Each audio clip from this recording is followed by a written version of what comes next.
Hi everyone, I'm gonna kickstart a series of videos about Sony's portable consoles, and we're gonna start with the Sony PSP.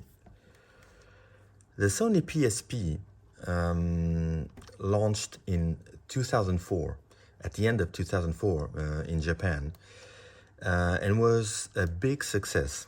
Basically, what Sony did, they took the PS2 hardware and they shrinked it to a portable format, which at the time was really a breakthrough because right before this launched, Nintendo launched their own Nintendo DS.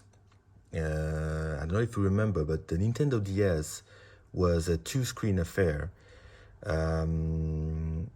clamshell, which resembled a lot of previous Nintendo Game & Watch consoles. And what Sony did, they basically said, well, let's launch something really advanced and really modern.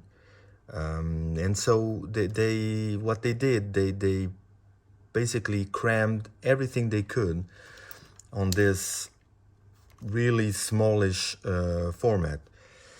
So this has basically the same specs as a PS2. It has a RISC CPU that runs at 333 megahertz, although at the beginning it was limited because of power consumption to 222 megahertz. It does seem low for today's standards, but at the time it was really powerful. The GPU runs at 166 megahertz, and you have 4.3 inch LCD in wide format. The LCD is not of the greatest quality, but remember, this was 2004. This predates Android smartphones and iPhones. Although at the time there were already smartphones from the likes of Nokia and Sony Ericsson. They had smaller screens than this. This was really a big screen for the time, and was one of the reasons for its success, actually. So this model I have is an original PSP 1000 model. It's one of the first batch models that came from the first batch that was launched in Japan. I imported it from a well-known online store, so I had to wait a little bit for it, and I got it just before Christmas, after going through some hurdles with customs and stuff. But being able to play PS2 type games on the go was really something. So I got it. I'm gonna show you the back. I got it, and which is very nice, and it feels really high quality. Remember, this is a console that by now is 18 years old, and it still works perfectly. I always take care of my consoles, but this one works perfectly. There is some noise, and I'm going to show you later on when we play Ridge Racers on it. There is some noise from the UMD drive, but I think it's normal. It always made some noise. It makes a little bit more now, but it's 18 years, so I think it's quite normal. So basically, on this console, you have the same layout as PlayStation 2 joypad. So you have the standard 4-direction buttons plus the iconic, let's say, PlayStation buttons. You have a little analog stick, which is a bit fiddly and a bit rough, but it does its job. A home button, so you can come back to the home screen, plus some volume buttons, select, start, and some specialized buttons to listen to music. And this one, actually, I don't remember what it does, but yeah, listen to music. That's one of the things. This thing was also marketed as a portable Walkman, so you could fill up a memory stick with MP3s and basically use this as a portable Walkman, which was great at the time. So yeah, I spoke about the game media, the UMDs. So I'm gonna show you the UMDs. Basically, were small CDs. I don't know if you remember them or if you have now a knowledge of them. At one point, Sony launched a format called mini disc. So they had mini disc players where you could put these kind of media on them and listen to music. Basically, they were more compact than standard CD players. They were also more robust in certain ways than regular CD players. Unfortunately, mini discs didn't catch on. They were very popular in Japan, and for a time they were here in Europe and in the US, but it didn't catch on. So they give it another go with the PSP. They could have. You can ask, why didn't they go with memory cards like Nintendo now with the Switch? Remember, 2004. In 2004, there weren't memory cards with big capacities. You had typically 32 megabytes, 64 megabytes, 128 megabytes, and so on, but they were very expensive. So they chose this, which is pretty cool, I guess. The downside is it's a bit on the slow side to load, and you could scratch them, although they are protected by most of it is protected by plastic. You could still scratch them here, and plus the loading bay drawer is a bit on the fragile side.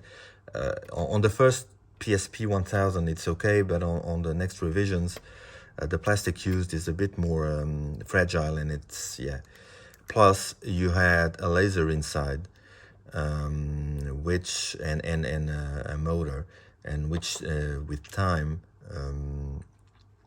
this would wear, which is a problem. Everything that has moving parts on it is a problem if you use it for an extended period of time, because they wear and eventually they will break. Fortunately, this one still works, fingers crossed. So the UMD format, it's okay. I'm gonna show you now some gameplay, but before we talked about the memory card, let's talk about the memory stick. This one used Sony's proprietary so he wants to load the game actually. Proprietary memory sticks. Memory sticks were a big sore point for this because they were expensive. Let's see if I can, this side, I'm gonna show you if I can. like this. It has a spring-loaded, which is nice, a spring-loaded mechanism. So there you go. This is a memory stick. Actually, at the beginning, when I bought it, I had a 64 megabyte memory stick with it, which is nothing. And then afterwards I bought a 4 gigabyte one, way after, when the price came down. Unfortunately, with these is that they were more expensive than regular memory cards, SD cards, for the same capacity. And this was really a negative point of this, because if you wanted to actually use other kinds of memory cards than this, you had to buy adapters and stuff. So yeah, this was actually one error that Sony did also with the follow-up to this, the PSP Vita, and actually one of the reasons why it didn't last long. Yeah, so before I play the game, I'm gonna show you a little bit of the menu. This was Sony's UI up until the PlayStation 3. On the PlayStation 4 and onwards, they used a similar thing with the top menu, where you can basically you press the button and you have menus underneath, but done in a different way. This Sony used this on several things, from phones to their PlayStations. I don't know if they used this on their cameras or whatever, but on their MP3 players probably. So yeah, this was their UI. So basically you had a top range of icons, so settings, the extras, the camera. You could actually attach a camera to this, to the USB port on top. There's also an infrared one, which was on the next revisions of this console. It was removed. Yeah, so the music part, which I talked to you about earlier on. So you could click on the memory stick and actually play MP3 tracks that you had before put in. You could also play back videos on this, play games from your memory stick or directly from the UMD. You could share on select games. You could share, do some shared play sessions, check your save data. There was a browser on this. Okay, it's a very basic one. It's not really usable nowadays because it's too slow. But you could browse. It actually was compatible with JavaScript and stuff, so you could actually browse around the internet with this. At the time, it was really okay. You could do remote play. This wasn't available at launch. This was actually added by an update later on. Yeah, stream internet radio, internet search, PlayStation Spot, which I don't remember quite well, but I think it was something, yeah, where you could search for nearby players, I think. And of course, the PlayStation Network. Again, some of it was added later on with updates. Speaking of updates, this has Wi-Fi and Bluetooth connectivity Wi-Fi B, which was the standard at the time. And the last update it received was in 2015. So for a console that was launched in 2004, it was okay. So let's go to let's do some actually playing. There you go. Let's put some sound on it. So I'm gonna play a little bit of Ridge Racers, which was the game I bought it with. There wasn't many launch games which actually interested me, but this one, I was a huge Ridge Racers fan. It's not the most technical car simulation game, but it's fun. As you can see, it's very slow. The loading of the game is very slow. I don't know if you can hear this. Don't know if you can hear the drive basically. I'm sorry for the reflection. The screen is very, very reflective. And it's not terribly bright, which means that if you play this outside, there we go. So you can see that the game is in Japanese. It's a Japanese import.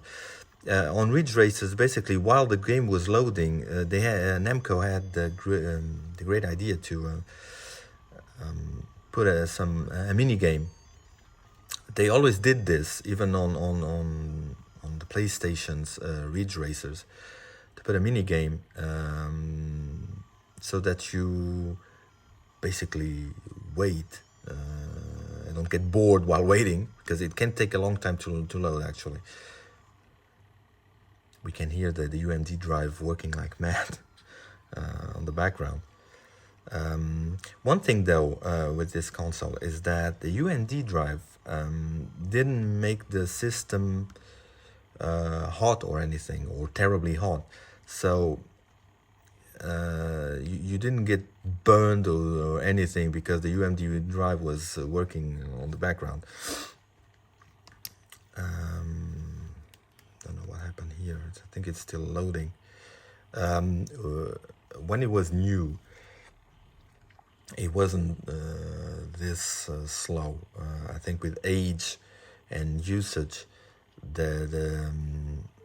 the motor from the UMD drive is, of course, tired, and basically it takes a longer time to load the game.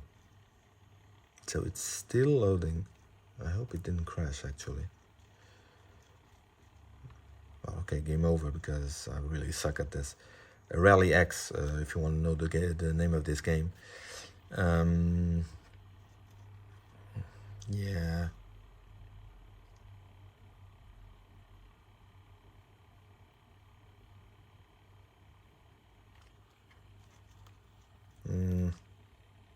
No.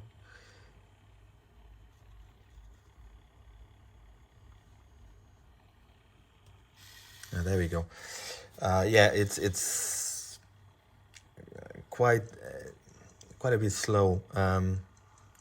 This was one of the reasons why on the next revision of this console, the PSP 2000, Sony basically doubled the RAM. In this one, on the original, there was 32 megabytes of RAM, and they doubled it to 64. That RAM basically acted as a buffer, as a cache for the game, the loading of the games. On the PSP 2000, the loading is way quicker. Okay, I'm gonna put the sound a little bit more so you can actually hear it.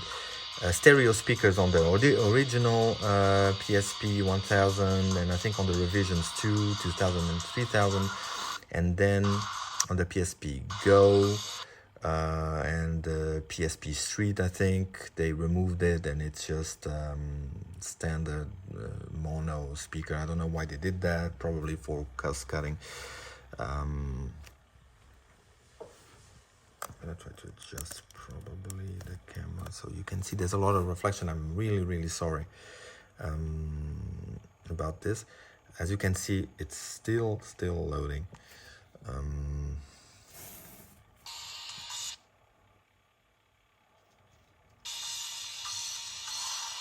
There we go. It didn't used to do this. Again, this is probably because I imagine there's some scratches already on the UMD, plus the console is, yeah, it's quite, yeah, 18 years. I mean, I know you're gonna say, yeah, there's some consoles like the Mega Drive, or Genesis, or the Master System, or the Nintendo, the NES, which are older and they still work perfectly. Yeah, well, remember this one has the UMD behind, which doesn't help.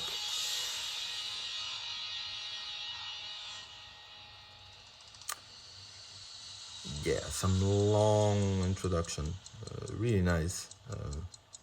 You can see Nagiza from the Ridge Racers. I think the idol from Ridge Racers, or Ridge Racer in general.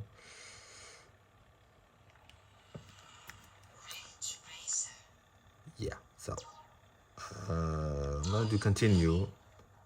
Just a quick race. So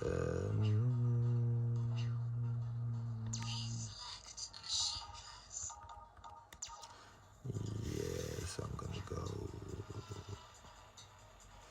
It's not the quickest to load.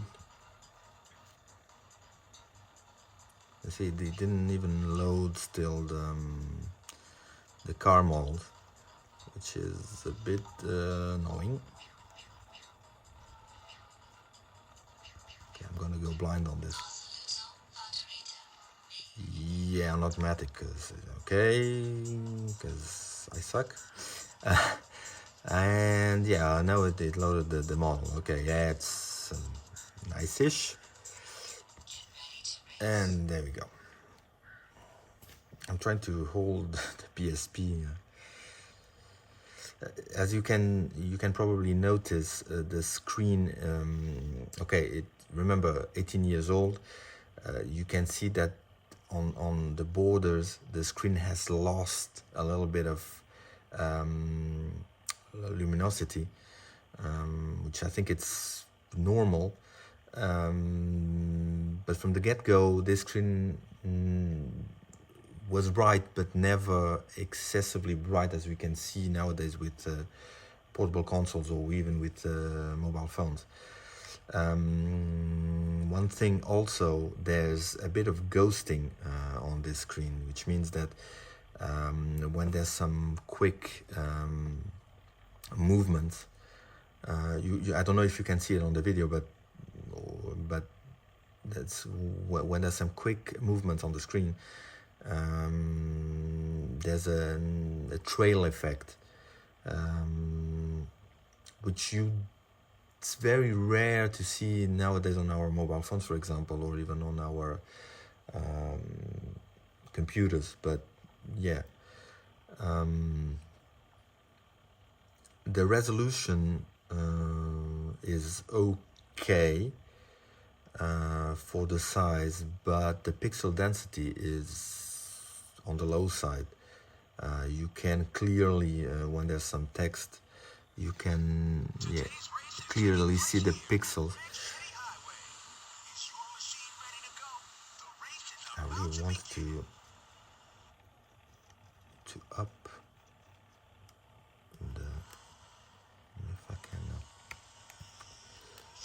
Okay, now I'm at the max. There we go. Okay, so Ridge Racers. As I said, this is a very arcadey game. Oh man, yeah. Yeah, you see, you can already see the ghosting effect on the screen. It's, yeah, clearly suck at this. It wasn't like that, I promise you. It's been quite a while since I've played this game, and it's a bit difficult because I'm playing it. Alright.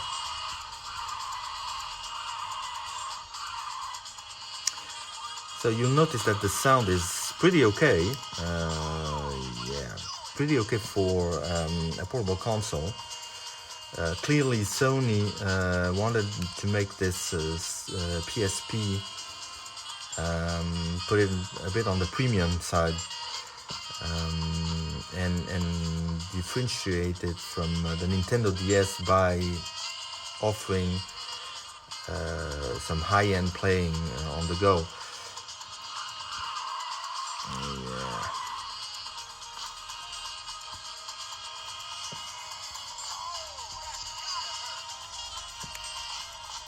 Yeah, that's, yeah, clearly I'm not good at this.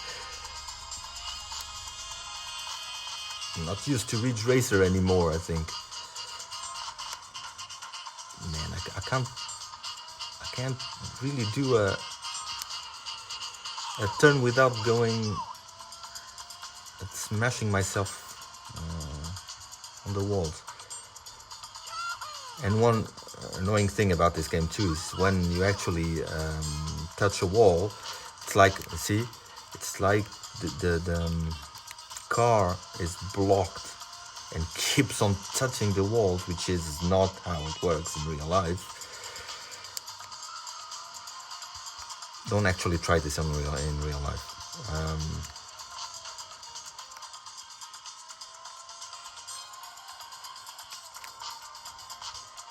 Yeah, this is. And if I use the nitro here, I'm gonna. Oh my god. Yeah. Yeah, a really nice touch though. Okay. It's actually when. Yeah, I'm the wrong way. Yeah, right. So, okay. Yeah, that was bad. This was just to show you a little bit of.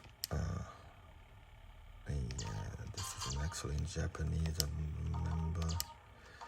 There we go.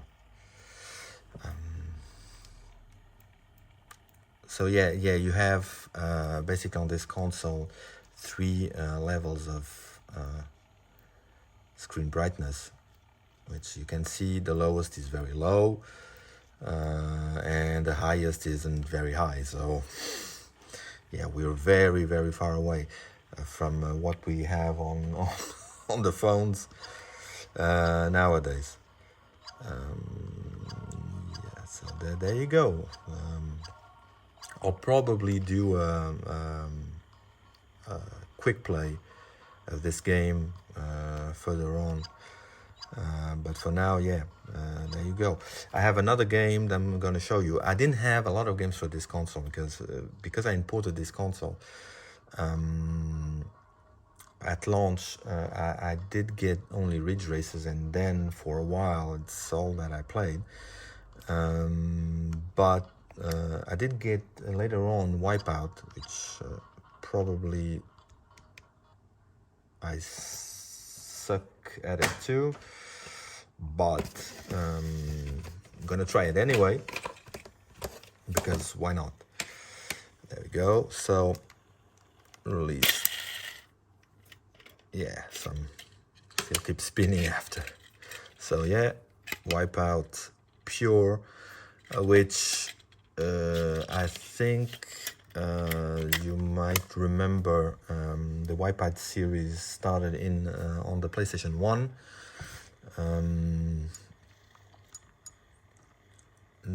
Then we got, if I'm not mistaken, a version for all the PlayStations. I don't know, for the PlayStation 5 we don't have anything for now, but I think on the 4 there was one, on the 3, yeah. So yeah, no way I'm gonna update the console now, because it's probably updated well. You see, the battery also doesn't last very long. This console fully charged you could get 3 hours tops. I had to buy another battery recently because the battery on this one had swollen up. It was 18 years old anyway, so but even new, you could get 3 hours medium brightness. Yeah, so when I started this video I had 2 bars of battery. Now I only have 1. It will be enough just to show you quickly Wipeout.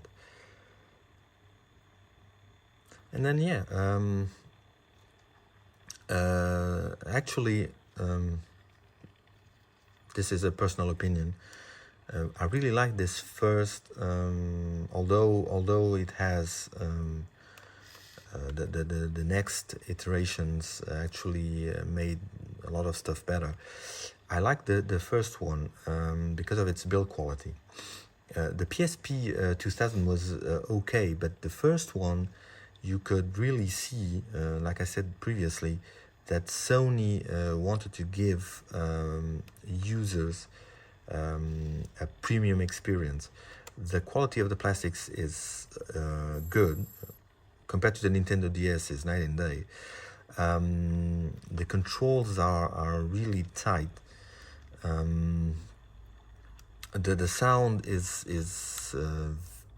good. Stereo speakers. It's not terribly loud or rich, but it's good. And the whole package is very yeah, it feels quality. The next portable console from Sony, the Vita, would improve in a lot of stuff.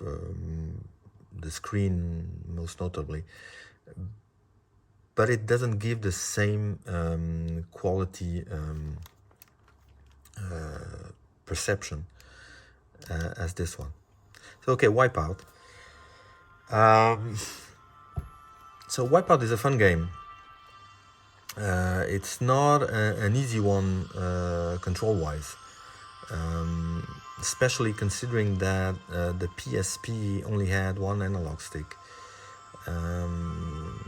But it is playable. I'm sorry if you can't see really, there's a lot of glare, and this game is very white-ish in its color scheme. I'm gonna load, I don't know if I have, oh yeah, let's see, 2011.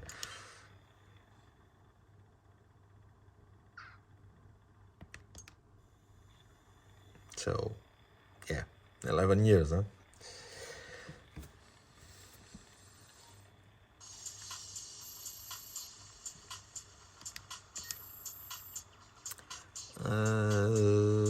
It's in French, I'm sorry. Yeah, I'm not gonna alphabet it, otherwise, yeah. Just a quick one to show you surface of... yeah, I'm gonna go with the first one. I'm not actually... this probably, I will probably do a quick play of this also in better conditions, because this one is... yeah, there's a lot of glare. I'm also sorry, this is my first long video like this. Yeah, I'm still learning in the process. I will try to do better videos in the future. Try to adapt also my gear here and stuff.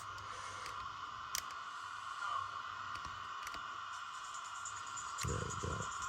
So yeah, the on this console the graphics are very they compare favorably with the PS2.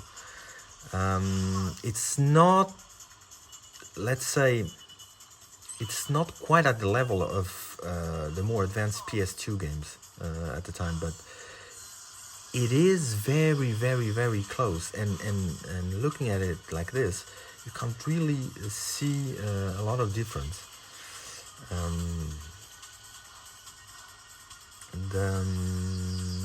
Sony really wanted people to, and especially those who had a PS2, to be able to get the same experience while on the go. Really, you can see that I haven't played this for some years, because I mean,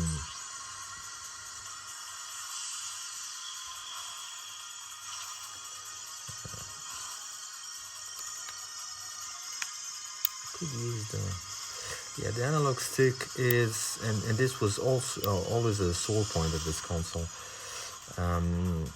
is very, very stiff. If you're used to the DualShock ones, this one is, it doesn't have a lot of travel. It's very flat, which feels awkward on your finger, and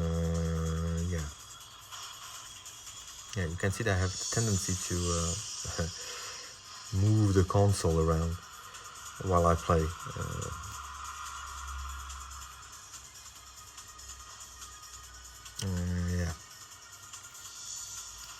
So there you go, Wipeout. It's your standard racing game, although in a futuristic setting. These games always had a killer soundtrack, though, with well-known artists actually doing tracks for them. Aphex Twin, I remember, I think, Chemical Brothers, maybe, yeah.